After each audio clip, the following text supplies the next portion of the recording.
Hello everyone, this is Crypto Maximalist. Welcome back to another video. Please like and subscribe if you haven't already, and get involved if you like the content.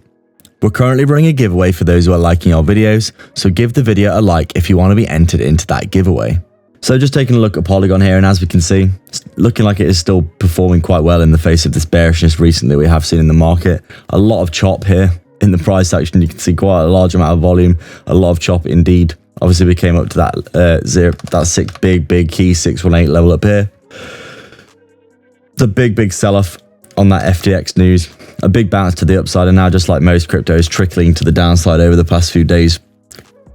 This chart for Polygon and a lot of cryptos at the minute, looking like we are getting, this is an incredible amount of chop, no real actual price action, just a lot of big volatility, massive move to the downside up, and then selling off over the past few days.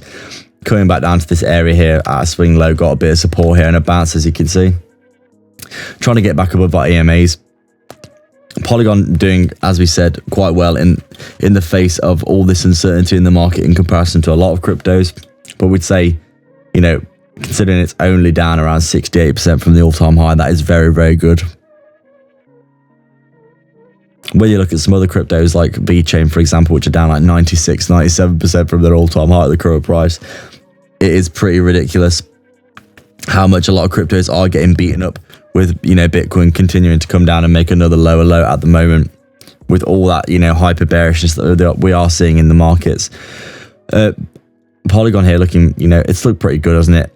We've obviously drawn in our Fibonacci ever since we've come down, made that swing low. You can see the Fibonacci's have come back up, made our way up through the 0.23, the 0.38. We consolidated between there and the 0.50 for a good while here. We come up to the next level of resistance, the 618. Obviously that bearishness in the market had us come back down, retesting the 0.38 down here, pretty much in this area. And then since then we've just been chopping up, haven't we, in and around, back, probably you'd say, inside this range that we have formed here. Now that we've come back inside the range, we could see, as we said in our previous video, a bit more consolidation, chopping sideways until, we either make a move to the upside or the downside of this range like this. So very simply, price predictions for Polygon, keep it short and sweet today. If we do head up, we're probably going to be heading back up towards the 618 sooner rather than later. If we do start to see some bullish movement here, but obviously coming back down and testing the bottom of this range, these Fibonacci levels getting worked seems quite likely. So that's it for today, guys. Thank you everyone for watching. Make sure to check out the links in the description below to support the channel. Grab yourself some free money bonuses, like the video, subscribe if you haven't already, and we'll see you in the next video.